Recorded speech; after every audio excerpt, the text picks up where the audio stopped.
তুমি নিজের জন্য যে সমস্ত স্বপ্ন সাজিয়ে এনেছিলে আমি সেই সমস্ত স্বপ্ন পূর্ণ করব কুসুম। আমি তোমাকে কথা দিচ্ছি।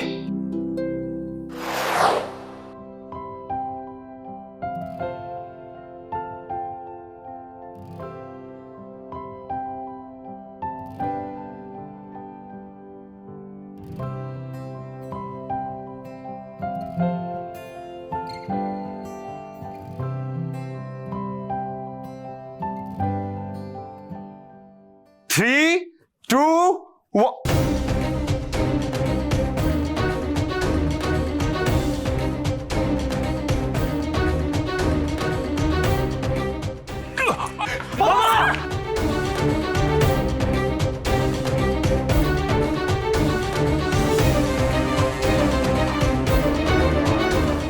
বাবা, আমি তোমার সাথে একটু কথা বলতে চাই। বাবা আমার সাথে কথা বলতে চাইলো না। আমায় বাবাকে সমস্ত কিছু বুঝিয়ে বলতে হবে। আমি নিশ্চিত বাবা সবটা শোনার পর আমাকে আর কুসুমকে ঠিক ক্ষমা করে দেবে। ছোট সাহেব,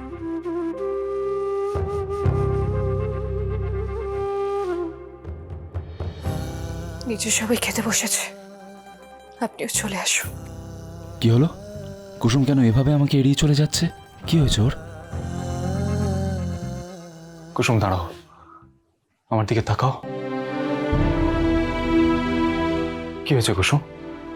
আমার দিকে তাকাবে না? কুসুম, একে তুমি কাঁদছো?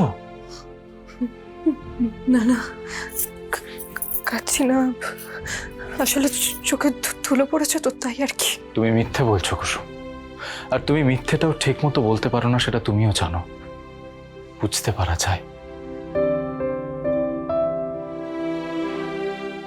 কুসুম, আমি জানি আমি জানি একটা মেয়ে বিয়ের পর শ্বশুর বাড়িতে এসে তার কত রীতি নীতি নিয়ম কানুন থাকে, কিন্তু তার কিছুই তুমি পালন করতে পারোনি।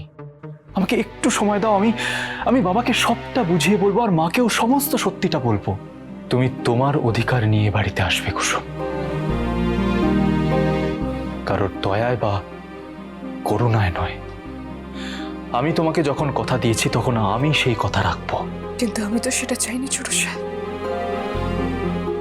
আমি তো সবাইকে ঠকিয়েছি। আমি দেবীমাকে ঠকিয়েছি, বাবাকেও ঠকিয়েছি। আমার খুব কষ্ট হচ্ছে ছোট সাহেব, নিজেকেই অপরাধী মনে হচ্ছে। আমি নিজেকে ক্ষমা করতে পারছি না ছোট সাহেব। আমি জানি কুসুম, কিন্তু কি করব বলো? তুমিও তো জানো আমরা পরিস্থিতির পরিপ্রেক্ষিতে এরকম একটা সিদ্ধান্ত নিতে বাধ্য হয়েছি। আমিও কাউকে কষ্ট দিতে চাই না কুসুম, কিন্তু পরিস্থিতি আমাদের বিরুদ্ধে ছিল। কিন্তু সেটা তো আর কেউ বুঝবে না, সেটা তো কেউ আর জানতেও চাইবে না। সবার চোখে আমরাই দোষী হব। একেবারেই না কুসুম, আজ নয়তো কাল পরিস্থিতি ঠিক বদলাবে।